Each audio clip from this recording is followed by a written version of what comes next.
La primera piedra de la humanización de la Rúa Colombia, es la fase segunda.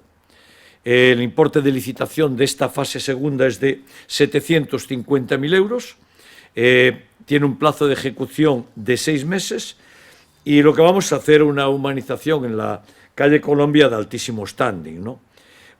Y vamos a crear una plaza en la confluencia con la calle San Roque, que es una gran novedad, porque queremos que aquello coja más aspecto de ciudad verde, y una plaza allí nos parece muy interesante, jardinera, bancos, aparcabicis, una pérgola que va a haber en la zona con una estructura de acero, riego, red de alumbrado, saneamiento, pluviales, fecales, separativas, y después vamos a crear zonas de aparcamientos en todos los lugares donde sea posible en la calle. La primera fase de la calle Colombia, ya acabada, nos había costado 483.000 euros.